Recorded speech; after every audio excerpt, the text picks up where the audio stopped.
friends. I am excited to read with you today. Junie B. Jones has a monster under her bed. Chapter 3, The Invisiblest Guy. Just think if we were all at school together, we'd be all packed up and bundled up, ready to go home. You guys would have your Skittles and we'd be talking about the best part of our day and listening to our story.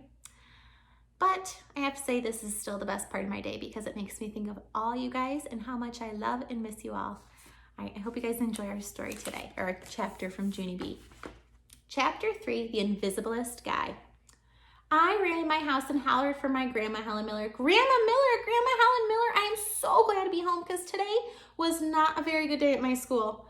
Grandma Miller was in the kitchen. She was holding my baby brother named Ollie. I jumped up and down in front of her. Pick me up, pick me up, pick me up. I can't right now, Toots, she said. I've got my hands full with Ollie. Yeah, only put him on the floor, I said, because I need a hug down here, Helen. Grandma Miller leaned down and hugged me. She said, don't call her Helen.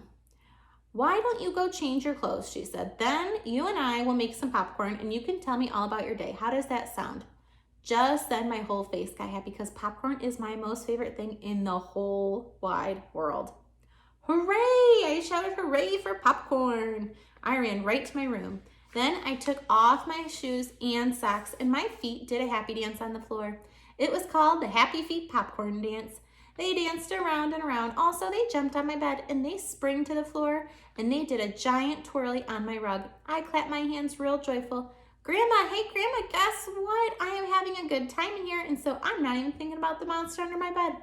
Just then I did a gulp because I shouldn't have said that, I think. I looked at my bed kind of nervous. What if the monster was under there right this very minute? And what if he was looking at my piggy toes? And what if he wanted to eat them? Oh no, I said, oh no, because piggy toes look just like little wiener sausages, I think. I froze right where I was standing. Grandma Miller, come quick, I need you, I shouted. Grandma Miller flied to my room. Then she picked me up and she hugged me real tight. What on earth is the trouble, she asked. She sat down with me on the bed. No, Grandma, no, we can't sit here. I squeezed out of her arms and ran out the door. There's a monster under my bed, I yelled. I jumped up and down. Run, Helen, run like the wind. Only Grandma Helen Miller didn't run. She just flopped back on my covers and she closed her eyes. Junie B, please, we're not going to go through this monster business again, are we? We've talked about monsters before, remember? We decided that there are no such things as monsters.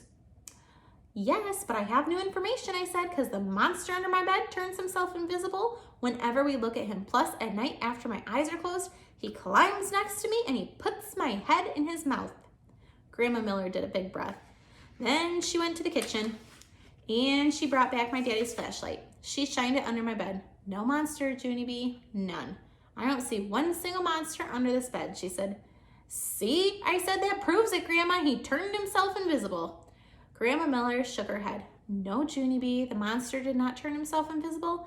The monster is simply not there. He does not exist, period. Yes, he does, Grandma. He does too exist because Polly Allen Puffer's big brother even said so.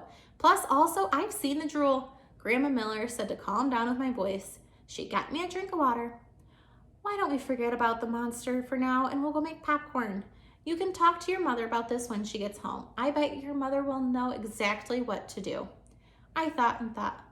What, Grandma? What will she do? I asked. Then all of a sudden, a light bulb went off in my head. Hey, I know what she'll do. Mother will get the broom and bash that monster's head in because I saw her do that to a roach before and she is excellent at it. Grandma closed her eyes again. She said I'm a strange one.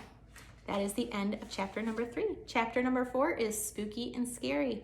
All right, we'll read that one tomorrow. Bye, friends.